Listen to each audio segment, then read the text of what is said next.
بسم الله والصلاة والسلام على رسول الله وعلى آله ومن والاه وبعد أشهد أن لا إله إلا الله وحده لا شريك له وأشهد أن محمدا عبده ورسوله. معزز مکرم حاضرین، آج آپ کے سامنے 27ویں پارے اور 28ویں پارے کی تو 4 باتیں رکھنے کی کوشش کی جائیں گی. ابتدا میں آپ لوگوں سے ایک سوال کروں گا کہ آپ لوگ کتنا پڑھ کر بھی آئے ہیں اور اسی طریقے سے کتنا سمجھتے ہیں آیت کریمہ کو. اللہ تبارک و تعالیٰ نے فرمایا وَالنَّجْمِ إِذَا هَوَىٰ، قسم میں ستارے کی. یہاں پر ستارے سے مراد نبی کریم صلی اللہ علیہ وسلم کو لیتے ہیں. اب یہ کوئی بتائے کہ ستارے کی قسم کیوں کھائی گئی؟ ستارے سے وَالنَّجْمِ إِذَا هَوَىٰ کے اندر ستارے سے مراد نبی صلی اللہ علیہ وسلم ہے. اب نبی کریم صلی اللہ علیہ وسلم کو ستارے سے تشبیہ کیوں دی گئی؟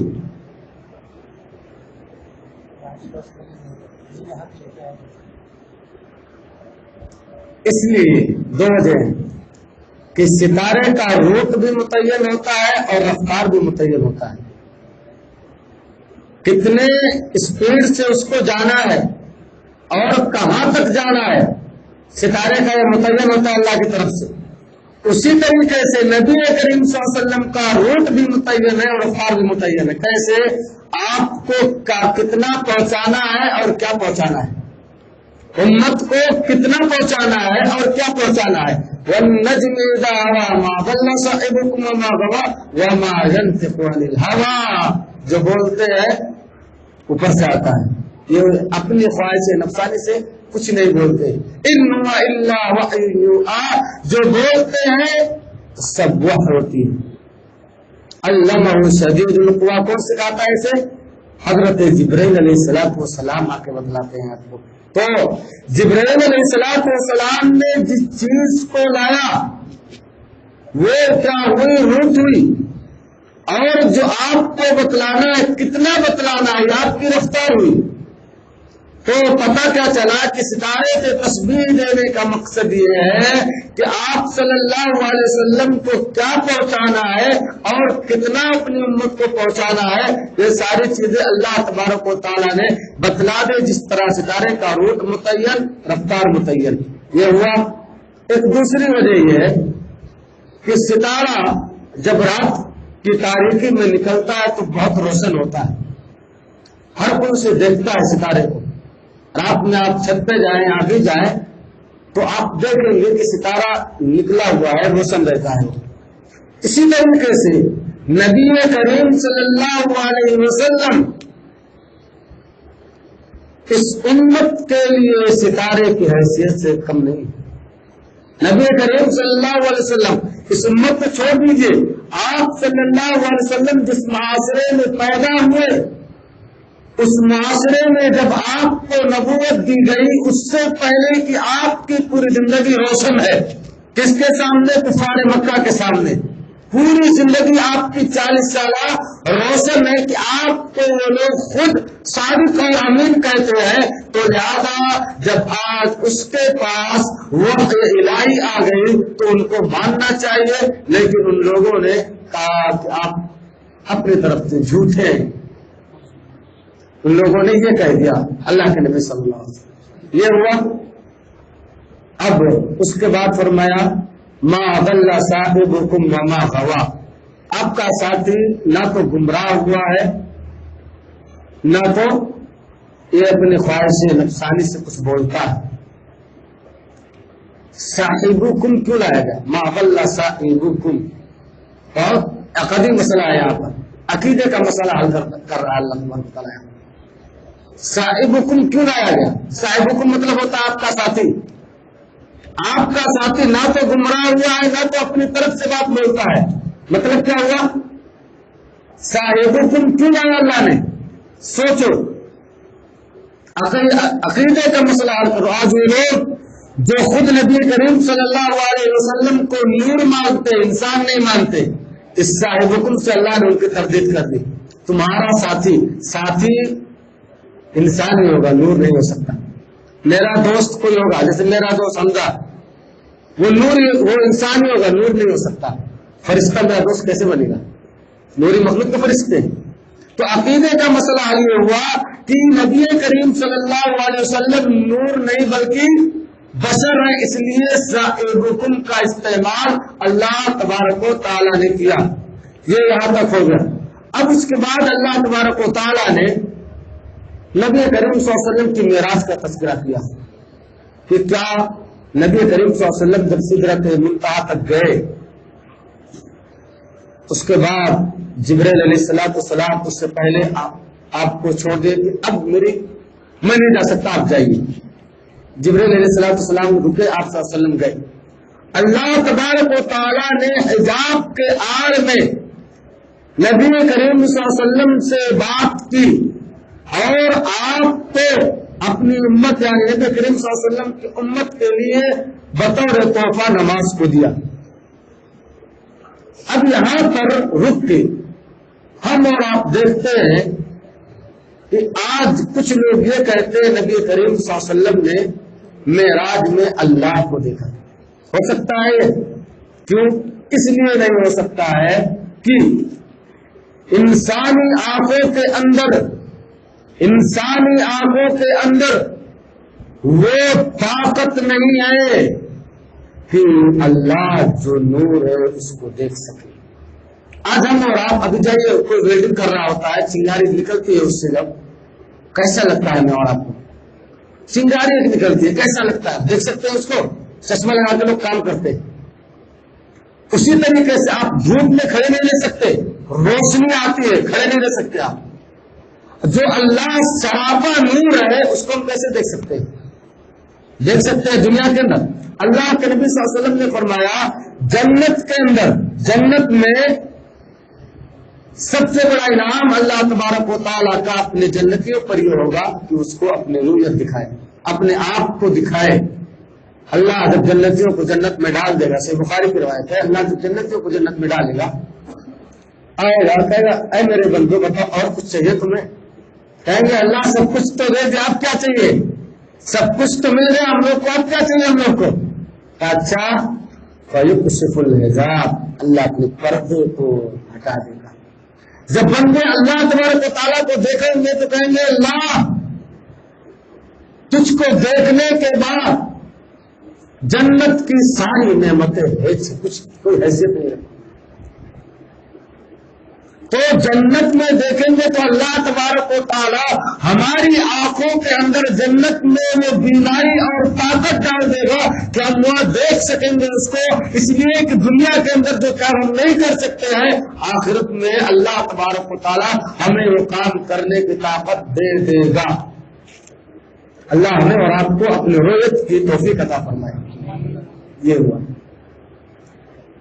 اس کے بعد اللہ تبارک و تعالیٰ نے کہا وَأَلَّيْسَ لِلْإِنسَانِ إِلَّا مَا سَعَى. انسان جتنی کوشش کرتا ہے اس کے بقدر اسے انعام ملتا ہے. ایک بچہ ہے اسکول میں پڑھتا ہے، جتنی محنت کرے گا اتنا % اس کا نمبر آئے گا. جب نمبر آئے گا، اول آئے گا، اسے انعام ملے گا. نہیں آئے گا تو گھر سے ڈانٹ ملے گی، مار ملے گا، گھر سے بھگایا جائے گا. تو اسی طریقے سے اللہ تبارک و تعالیٰ نے فرمایا کہ بھائی دیکھو جتنی کوشش تم کرو گے اتنی کوشش کے بقدر تم کو انعام ملے گا. عربی شاعر بولتا ہے بقدر القد تکتسب المعالی ومن طلب العلا سہر الليالي. کہتے ہیں کوششوں کے بقدر انسان کو بلندیاں ملتی ہیں. گھر بیٹھے ہوئے خواب دیکھ کر انسان کو بلندی نہیں ملے گی. محنت کرو گے تب بلندی ملے گی. اور جو چاہتا ہے کہ اسے بلندی ملے وہ راتوں کو جاگے، راتوں کو سونا چھوڑ دے. اگر چاہتا ہے بلندی تو راتوں کی نیند کو حرام کرنا پڑے گا، محنت و مشقت کرنی پڑے گی، اس کے بعد آپ کو بلندی مل سکتی ہے. وَأَنَّ سَعْيَهُ سَوْفَ يُرَىٰ. جتنی وہ کوشش کیا ہوگا سب دیکھ لے گا قیامت کے دن. جتنی وہ کوشش جنت کو پانے کے لیے کیا ہوگا اللہ اس کے بقدر اسے جنت دے گا، زیادہ نہیں ملے گا. جتنی محنت کرو گے اتنی ملے گی. یہ دنیا کا دستور اور قانون ہے. اب اس کے بعد اللہ نے کہا وَأَنَّهُ هُوَ أَضْحَكَ وَأَبْكَى، وہی وہ ذات ہے جو ہنساتا ہے اور جو رلاتا ہے۔ آج ہم اور آپ لوگوں کو اپنی بات کر کے جھوٹی باتیں بول کے لوگوں کو ہنساتے ہیں۔ ہنسانا یہ انسانوں کا کام نہیں ہے، انسانوں کا کام ہنسانا نہیں ہے۔ یا اسی طریقے سے لوگ شو بھی دکھا کے لوگوں کو ہنساتے ہیں، ہنسانا یہ دنیا والوں کا کام نہیں ہے۔ وَأَنَّهُ هُوَ أَضْحَكَ وَأَبْكَى، کیا میں نے تمہیں بتاتا کہ ہنسانے اور رلانے کی کتنی قسمیں ہیں؟ رونے کی صرف رونے کی 9 قسمیں ہیں، صرف رونے کی 9 قسمیں اللہ نے ابن قیم نے 11 قسموں کو ذکر کیا ہے، اور وہ بھی حدیث کے ساتھ۔ اللہ تبارک و تعالیٰ کا کام کیا ہے؟ ہنسانا اور رلانا۔ کیسے؟ انسان کو جب خوشی محسوس ہوتی ہے انسان ہنس دیتا ہے۔ خوشی کہاں سے آئی ہے؟ اوپر سے آتی ہے، دنیا سے خوشی نہیں ملتی، دنیا سوائے ٹینشن کے کچھ ہے ہی نہیں۔ اور جب اس کو مصیبت پہنچتی ہے تو انسان روتا ہے۔ اسی لیے اللہ تبارک و تعالیٰ نے فرمایا فَلْيَضْحَكُوا قَلِيلًا وَلْيَبْكُوا كَثِيرًا، لوگوں ہنسو کم رو زیادہ۔ ہنسنے سے زیادہ ہنسنے سے انسان کا دل مردہ ہو جاتا ہے، یہ آپ لوگ جانتے ہی ہوں گے۔ اور اللہ کی یاد میں رونا بہت ہی بڑی چیز ہے، بہت ہی بڑی چیز۔ نبی کریم صلی اللہ علیہ وسلم نے فرمایا، سنن ترمذی اور ابو داؤد کی روایت، آپ صلی اللہ علیہ وسلم نے فرمایا لا یلج النار رجل بدا من خشیت اللہ حتی یعود اللبن فی الدم، کہتے ہیں اس آدمی کو جہنم کی آگ نہیں چھو سکتی ہے جس نے اللہ کے خوف سے رویا ہو، جیسے بکری کے تھن سے نکلا ہوا دودھ دوبارہ بکری کے تھن میں نہیں جا سکتا ہے، اسی طریقے سے اللہ کی یاد میں روئے ہوئے انسان کے آنسو اور اللہ کے یاد میں رونے والا انسان اسے جہنم کی آگ نہیں چھو سکتی ہے۔ اللہ کے خوف میں رونا سیکھو اور رونے کی عادت ڈالو۔ رو نہیں سکتے ہو کم سے کم رونے کا چہرہ بنا دو، رو نہیں سکتے ہو کم سے کم رونے کا چہرہ بنا لو، معصومیت اپنے اندر لے آؤ۔ جب اللہ سے کچھ مانگنا ہو اور اللہ تبارک و تعالیٰ سے کسی چیز کا جب سوال کرنا ہو، یہ ہوا۔ اس کے بعد اللہ تبارک و تعالیٰ نے سورہ قمر وغیرہ آپ لوگ جانتے ہیں، اللہ تبارک و تعالیٰ نے کتنے عذاب کا تذکرہ کیا ہے اپنے، کہ میں کون، میرا عذاب کیا ہے۔ اور ایک اہم مسئلہ اللہ نے فرمایا وَلَقَدْ يَسَّرْنَا الْقُرْآنَ لِلذِّكْرِ فَهَلْ مِن مُدَّكِرٍ۔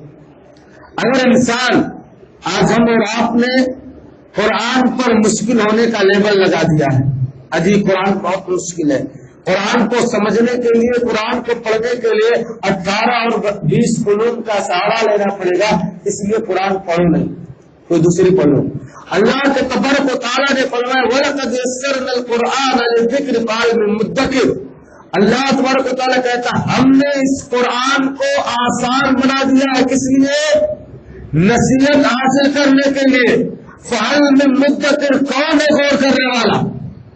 اللہ دعوت عمل دے رہا ہے، دعوت فکر و عمل دیتا ہے۔ کون ہے اس قرآن پر غور کرنے والا، تدبر کرنے والا، اس کے معنی کو سمجھنے والا، اس کو پڑھنے والا؟ اور ہم اور آپ ہے کہ ہم یہ لیبل لگا دیتے ہیں جی قرآن ہم نہیں سمجھ سکتے، مولوی صاحب سمجھیں گے، اجی مولوی صاحب سمجھیں گے تو قسم سے گمراہ ہو جاؤ گے۔ اگر صرف مولوی صاحب کے بھروسے پہ قرآن کو چھوڑ دیا گیا، جس طرح لوگوں نے چھوڑا گمراہی کے شکار ہو گئے، اسی طرح اگر ہم نے چھوڑ دیا اللہ کی قسم ہم اور آپ گمراہ ہو جائیں گے۔ خود پڑھنا سیکھو، قرآن کو خود پڑھو، عمل کرو۔ نہیں سمجھ میں آتا تب مولوی صاحب کے آگے جاؤ، اگر سمجھ میں آتا ہے تو پھر ضرورت کیا ہے؟ اور اللہ نے اب بتاؤ، نبی کریم صلی اللہ علیہ وسلم کے زمانے میں صحابہ کرام جو تھے کیا کر کے آئے تھے؟ پی ایچ ڈی کیے تھے وہ لوگ، کون سی یونیورسٹی کی ڈگری تھی ان کے پاس تھی؟ اور بھائی کھیتی کرتے تھے لوگ، عام انسانوں کی طرح تھے، وہ کچھ پڑھنا لکھنا جانتے تھے، بس کچھ تو ہم لوگ بھی جانتے ہیں نا۔ عزیز کبھی کہو گے کہ قرآن عربی میں تھا، قرآن عربی میں تھا، ان کی زبان عربی تھی اس لیے سمجھتے تھے، قرآن اردو میں نہیں ہے، انگلش میں نہیں ہے، مراٹھی میں نہیں ہے، بتاؤ کس میں نہیں ہے قرآن؟ اب کون سا لیبل لگاؤ گے؟ وہ لوگ سمجھ سکتے تھے قرآن کو، وہ لوگ قرآن پڑھ کر ان کے دل میں آتے اترتی تھی، ہم اور آپ قرآن کو پڑھتے نہیں، سمجھ اجی ہمارے سمجھ میں نہیں آئے گا، پھر کس کے سمجھ میں آئے گا؟ جانوروں کے، چوپایوں کے سمجھ میں آئے گا قرآن؟ اگر ہمارے سمجھ میں قرآن نہیں آئے گا، جس پر قرآن کو اتارا گیا ہے اور جس کے لیے ہدایت بنایا گیا، ہدی للمتقین، متقیوں کے لیے ہدایت بنایا گیا ہے، اللہ سے ڈرنے والوں کے لیے، بتاؤ جانور کو ہم نے قرآن کو سمجھا ہے؟ قرآن کو ہم نے کیا بنا دیا ہے؟ کیا گلے میں باندھ لو، تعویذ بنا لو، دکان کھولے بھائی برکت کے لیے قرآن کی آیتیں لگا دو، ہے نا؟ برکت کے لیے قرآن کا، اللہ کی قسم اگر ایسا کرو گے، یہ ارادہ اور یہ عقیدہ ہوگا تو اللہ کی قسم کہتا ہوں کہ یہ برکتیں تمہاری اٹھ کے چلی جائیں گی۔ اگر اس عقیدے سے تم نے لگایا کہ قرآن کی آیتوں کو لگا کر ہمارے دکان کے اندر، ہمارے مکان کے اندر برکت آئے گا، اگر برکت ہوگی بھی تو وہ روک کر چلی جائے گی۔ کیوں؟ جہاں اللہ کی بے حرمتی ہو وہاں رحمت کے فرشتے آئیں گے، جہاں اللہ کی آیتوں کا مذاق اڑایا جائے وہاں اللہ کے فرشتے آئیں گے۔ ہو سکتا ہے کبھی ہم اور آپ کہ اللہ کے 100 نافرمانیاں کرتے پھر بھی اللہ کے بندے بنے ہیں؟ فرشتوں کا معمول کیا ہے معلوم ہے؟ لا یعصون اللہ ما امرهم ویفعلون ما یؤمرون، فرشتے اللہ کی نافرمانی کبھی نہیں کرتے، جو حکم دیا جاتا ہے کر بیٹھتے ہیں، ہماری اور آپ کی طرح نہیں۔ قرآن کو لگا دیا، اب اسی طریقے سے کچھ بکے ہوئے لوگ ہیں، دکان کھولے، مکان کھولے، حافظ صاحب کو بلاؤ، سورہ بقرہ پڑھیں گے روزانہ، ہم کو پڑھتے ہوئے ہماری نانی مرتی ہے، صرف دوسروں سے کام کرانا جانتے ہو۔ حافظ صاحب کو بلا رہے ہیں، 100-200 روپیہ دے دیا جی آپ قرآن پڑھے روزانہ ہمارے گھر پہ، کس نے کہا یہ؟ کون سی سنت ہے؟ قرآن یہ نصیحت کے لیے آیا، قرآن یہ قوموں کے اندر انقلاب برپا کرنے کے لیے آیا۔ اسی قرآن کو جب صحابہ کرام نے سمجھا تھا، اسی قرآن کو صحابہ کرام نے جب پڑھا تھا، دنیا کے اندر انہوں نے حکومتیں کی تھی، دنیا کے قومیں ان سے ڈرتی تھی۔ اسی ہندوستان کے اندر تاریخ گواہ، ہندوستان کے اندر عورتیں اپنے بچوں کو سلانے کے لیے کہتی تھی سو جاؤ خالد بن ولید آ رہے ہیں، سو جاؤ طارق بن زیاد آ رہے ہیں۔ یہ روب اور دبدبا تھا۔ اسی قرآن کو پڑھ کر صحابہ کرام نے جب جنگل کے اندر قدم رکھا تو وہاں کے چرند پرند جنگل چھوڑ کر چلے گئے تھے۔ معلوم ہے آپ کو؟ یہی قرآن کو پڑھنے والے جب سمندر کے کنارے پر کھڑے ہوتے اور کہتے ہیں کہ اللہ، اگر سمندر کے اس کنارے پر مجھے پتا چل جائے کہ مخلوق ہے، تیری کوئی مخلوق رہتی ہے، تو اس کی تعلیمات وہاں تک پہنچانے کے لیے میں سمندر کا سفر کروں گا۔ قرآن وہ ہے، قرآن کو پڑھ کر انقلاب آتا ہے، قرآن کو پڑھ کر انسان کی زندگی سدھر جاتی ہے۔ اب یہ نہیں قرآن کو ان سے پڑھا لو، ان سے پڑھا لو، گھر میں لگا لو، آیت الکرسی کا پورا نقش ملتا ہے، سورہ فاتحہ کا پورا نقش ملتا ہے، سورہ یاسین کا پورا نقش ملتا ہے، وہی پڑھیں گے۔ سورہ یاسین کچھ لوگوں کا معاملہ ہے کیا صرف سورہ یاسین روزانہ پڑھیں گے، حالانکہ سورہ یاسین کے فضیلت میں جتنی روایتیں ہیں سب ضعیف ہیں۔ حالانکہ سورہ اخلاص سمجھتے ہیں نا، 3 بار انسان اگر پڑھتا ہے تو قرآن کے برابر ثواب ملتا ہے۔ یہ نہیں کر سکتے ہمارا، نہیں کر سکتے۔ سورہ یاسین کو پڑھیں گے، ابھی یاسین کو پڑھنا، کوئی مر رہا ہے، وفات پا رہا ہے، سورہ یاسین پڑھ، کیا ہوگا اس سے؟ کیا ہوگا اس سے؟ بابا زندگی بھر ہم نے پڑھا ہی نہیں، اب ہمارے نام پہ تم پتہ نہیں لاکھوں قرآن پڑھ ڈالو، ہم کو کیا ثواب ملے گا؟ ہم کو کیا ثواب ملے گا اس کا؟ کچھ ثواب ملنے والا ہے؟ نہیں ملے گا۔ مارا وفات پا رہا انسان کس حالت میں ہے، اس کے سامنے اس کو سورہ یاسین پڑھنے کی تنبیہ کر رہے ہو، اللہ کے بندو اس وقت لا الہ الا اللہ پڑھنے کی تلقین کیا کرو، کیونکہ اگر اسی حالت میں وفات ہوگی جنت میں چلا جائے گا۔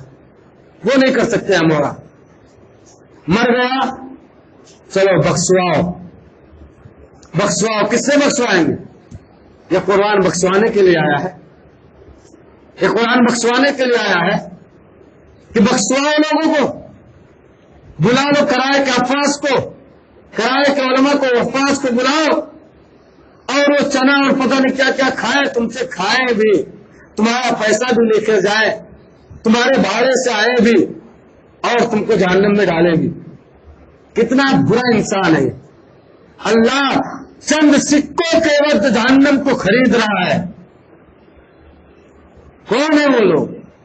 یہود و نصارہ کتاب اللہ کو بیچتے تھے, تورات اور انجیل کے آیتوں کو بیچتے تھے. آج ہم اور آپ نہیں بیچتے ہیں, ہم اور آپ نہیں خریدتے ہیں, ہم ان سے کم لکھ لیں کیا؟ انہوں نے بیچا تھا اور ہم آپ نے اس سے گھٹیا حرکت پر چلے آئے. انہیں تعویذ کبھی نہیں بنائی تھی, انہوں نے برکت کے لیے قرآن کو کبھی نہیں رکھا تھا, انہوں نے تورات اور انجیل کو پڑھا تھا, وہ الگ مسئلہ تبدیلی کی تھی. ہم اور آپ نے پڑھنا نہیں, اجی سمجھ میں نہیں آتا کیا کروں گا, رکھ دو لٹکا دو یہاں پر وہاں پر وہاں پر, شیطان نہیں آئے گا, شیطان ہی آئے گا اور دوسرا ہی نہیں آ سکتا. نیت خراب ہے تو ساری برکتیں بھی خراب ہو جائیں گی. آدمی نیت درست, قرآن کو پڑھو, قرآن کو سمجھو, قرآن کے مطابق عمل کرنے کی کوشش کرو, نہیں تو وہی ہوگا تو چیختے ہو چلاتے ہو, چیختے چلاتے ہو. مسلمانوں پر ظلم ہو رہا ہے, مسلمان ستائے جا رہے ہیں, مسلمان پریشان ہیں, ارے ہمارے اس پر پابندی, ہمارے اس پر پابندی. یہ تو کم ہے, یہ تو کم ہے, یہ تو کم ہے. اس سے ڈینجر اور خطرناک تمہارے اوپر پابندی اور اسی طریقے سے الزام اور ساری چیزیں, ساری مصیبتیں آئیں گی. کیوں نہیں, کیوں آئیں گی؟ ہمارا اور آپ کا تعلق, یہ قرآن جس طریقے سے انسان کو جینے کے لیے ہوا کی ضرورت ہے, اسی طریقے سے انسان کو اپنی آخرت کو سنوارنے کے لیے ہوا کی ضرورت ہے, روح کی ضرورت ہے. اور روح کیا ہے؟ روح یہ قرآن ہے. یہ قرآن انسان کے اندر روح پھونکے گی. نہیں پڑھو گے تو فتفشلوا وتذهب ريحكم, اختلاف ہو جائے گا, تمہاری ہوا اکھڑ جائے گی, تم پر جس طرح جو چاہے گا تم پر الزام لگائے گا, تم پر پابندی لگائے گا. کیوں؟ اس لیے کہ تم نے اللہ کے قرآن کو چھوڑا ہے, اللہ کی آیتوں کو چھوڑا ہے. نہیں پڑھنا, نہیں عمل کرنا, تم لو نہیں پڑھنا, نہیں عمل کرنا, تم لو جو چاہتے تھے ہو گیا, ہوگا ایسے. جب تک ہمارے اور آپ کا تعلق قرآن سے نہیں جڑے گا, ہمارا اور آپ کا تعلق اللہ کی کتاب سے نہیں جڑے گا, اللہ کی قسم ہم ستائے جائیں گے. ان هذا القرآن ان اللہ يرفع بهذا الكتاب اقواما ويضع بآخرين. کیا سمجھا اس قرآن؟ اللہ اس کتاب کے ذریعے قوم کو بلند کرتا ہے, لیکن اسی کتاب کو چھوڑنے کی بنیاد پر ایک قوم کو بلندی سے نیچے لا کے گرا دیتا ہے. سوچا ہے موڑا پہ آج ہم بلندی سے نیچے آ چکے. صحابہ کرام جو پستی میں تھے, صحابہ کرام جو پستی میں تھے, وہ اوپر آ گئے تھے, اور ہم کو اوپر انہوں نے چھوڑا تھا. ہم نے قرآن کو چھوڑا, اللہ نے ہم کو نیچے لا کر چھوڑا. قرآن کی آیتوں پر غور کرو. آپ جانتے ہوں گے طرح طرح کی برائیاں نبی کریم صلی اللہ علیہ وسلم کے زمانے میں تھی کہ نہیں تھی؟ یہ قرآن صرف ایک لفظ لا کے ساری برائیوں کو ختم کر دیا. کیا آیا تھا وہ؟ پڑھو. نہیں پڑھو گے تو برائیاں پائی جائیں گی. پڑھو, پڑھنے کے بعد کوئی برائی نہیں رہ جائے گی. کیا پڑھنا ہے؟ قرآن کو پڑھو, عمل کرو. اگر صالح معاشرہ چاہتے ہو, اگر چاہتے ہو زندگی کے اندر امن ہو, اگر چاہتے ہو کہ ہماری زندگی اچھے سے گزرے, بلا مصیبت اور پریشانی زندگی کو گزارے, تو قرآن کو پڑھو.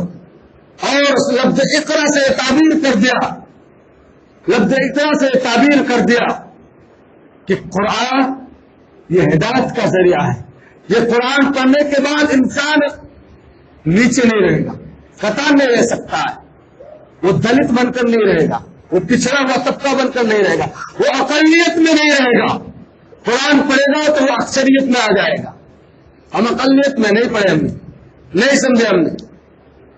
اور جب جس قوم کے اندر جہل آتا ہے تو قوم گمراہ ہو جاتی, قوم گمراہ ہو جاتی. اور جہالت کی مذمت کے لیے اتنا کافی ہے کہ اگر کسی جاہل کو آپ بول دیں اے جاہل, تو چھوڑے گا آپ کو، بھڑک اٹھے گا آپ پر. جہالت کے لیے اتنے ہی کافی ہے. جاہل کو اگر مولوی صاحب کہہ دے تو خوش ہو جاتا ہے، عالم صاحب بول تو اس سے خوش ہو جاتا ہے. یہ علم اور جہل کی فضیلت ہے. ہم اور آپ نے نہیں جانا، اس کو نہیں سمجھے ہم نے. تو لہذا ہمارے اور آپ کے اوپر ذمہ داری ہے، ہم اور آپ اپنا تعلق قرآن سے جوڑے، ہم اور آپ اپنا تعلق قرآن سے بنائے، تب جا کے ہماری زندگی سوچ سکتی ہے. نہیں بناؤ گے گمراہ ہو جاؤ. ایک آخری چیز ہونے ہو سکتا ہے کچھ لوگوں کو نیا لگے. میں یہی سوچتا ہوں کہ کچھ نئی باتیں رہیں، کچھ لوگوں کو ہو سکتا ہے نیا لگے. پتہ نہیں سنے ہو کہ نہ سنے ہو. وَأَنزَلْنَا الْحَدِيدَ فِيهِ بَأْسٌ شَدِيدٌ وَمَنَافِعُ لِلنَّاسِ. اللہ تبارک و تعالیٰ نے ایک بزنس بتایا ہم اور آپ کو، بہت فائدہ ہے اس میں. ہم نے لوہے کو نازل فرمایا ہے. لوہا زمینی دھات نہیں ہے، پہلی چیز معلوم ہوئی سے. وہ الگ مسئلہ ہے کہ زمین سے نکلتا ہے. لوہا زمینی دھات نہیں ہے. کہاں کی ہے؟ آسمان سے نازل ہوئی، اللہ نے اس کو نازل کیا ہے. اچھا یہ ہوا. بہت مضبوط ہوتا ہے. لوہے کو توڑیں گے آپ ہاتھ سے؟ توڑیں گے؟ نہیں توڑ سکتے نا. بہت مضبوط ہوتا ہے. وہ منافع للناس، اور لوگوں کے لیے اس میں بہت زیادہ کیا ہے؟ فائدہ ہے کہ نہیں؟ اس میں لوہے کو عام طور پر بتایا جائے، جیسے ہمارے اور آپ کا بزنس چلتا ہے، کون سی چیز کا؟ لوہے کا مان لو، یا اسی طریقے سے نیچے طبقے میں آ جاؤ، بنگار کا دھندا قرآن کے ثابت ہے. لیکن اگر بھنگار کے بزنس کو اگر کوئی انسان ایمانداری سے کرے گا، اللہ کا خوف کھاتے ہوئے کرے گا، تو کبھی بھی انسان گھاٹے میں نہیں رہے گا. لیکن چوری اور ڈکیتی سے کرے گا، لاکھ کمانے کے باوجود یہ پریشان رہے گا. دیکھ لو بنگار والوں کو، بنگار والوں کو دیکھ لو، دیکھتے ہیں کہ نہیں؟ سامان رہتا ہے کچھ اور، مٹی وغیرہ ڈال کے وزن زیادہ کر دیتے، اس کے بعد آگے جا کے مٹی گرا دیتے. سامنے جانے کے بعد اجی وہ تو اگر 1 کنٹل کا تھا 75 کلو ہی نکلا. 25 کلو کا فائدہ ہوا کہ نہیں ہوا؟ 25 کلو کا فائدہ ہوا کہ نہیں؟ اب آدمی کیا سمجھتا ہے کہ میرا فائدہ ہوا، میں نے کمایا، میرا فائدہ ہوا، فلاں کو دھوکہ دے دیا، فائدہ ہوا. فائدہ ہو گیا، ظاہری فائدہ ہو گیا، لیکن کیا ہوا؟ نقصان کیا اس کا؟ دیکھ لو. حرام طریقے سے تم نے کمایا ہے، اپنے بھائی کو دھوکہ دیا ہے. نقصان کیا ہے اس کا؟ گھر پہ آئے نا، بیوی بیمار ہو گئی، بچے بیمار ہو گئے، خود بیمار ہو گئے. 25 روپے اگر آپ نے کمایا تھا، 50 لاکھ لگ گیا. کہاں سے لاؤ گے؟ آپ نے کیا سمجھا ہے کہ حرام کا کما کے زندگی بسر کر لیں گے اچھے سے؟ نہ، کبھی نہیں ہو سکتا ہے. اللہ اپنے بندوں پر ظلم کبھی نہیں کرے گا. ایک وہ آدمی جو محنت کرتا ہے، اپنی پیٹھ پر بوریاں اٹھاتا ہے، پسینہ لگاتا ہے اپنا، تب جا کے 100 روپیہ مزدوری پاتا ہے، اور آپ دھوکہ دے کر 1 لاکھ روپیہ کمائیں گے، کیسے چلے گا؟ یہ انصاف کے اللہ کے خلاف ہو جائے گا. اس لیے اللہ انصاف کرتا ہے. وہ 100 روپے میں اپنی زندگی خوشحال گزارے گا، بچا لے گا اس میں سے 75 روپیہ خرچ کرے گا، 25 روپیہ بچائے گا روز کا. سمجھ جاؤ کتنا روپیہ ہوگا. اور ہم اور آپ روز کا اگر 75,000 بچاتے ہیں حرام طریقے سے کما کر، تو اللہ تبارک و تعالیٰ ایک دن ہی 50 لاکھ لے لے گا آپ سے. کہاں سے لاؤ؟ تو اس لیے کوئی بھی دھندا ہو، کوئی بھی بزنس ہو، اس کو حلال طریقے سے کرنے کی کوشش کرو. حرام طریقہ اپناؤ گے، ساری چیزیں برباد ہو جائیں گے. اللہ تبارک و تعالیٰ سے دعا، ٹائم بھی زیادہ ہو گیا، اللہ سے دعا ہے کہ اللہ ہمیں کہنے اور سننے سے زیادہ عمل پیرا ہونے کی توفیق عطا فرمائے، اور قرآن سے ہمیں اور آپ کو جڑنے کی توفیق عطا فرمائے، اس کے مطابق عمل کرنے کی توفیق عطا فرمائے. آمین. تقبل یا رب العالمین. وآخر دعوانا ان الحمد للہ.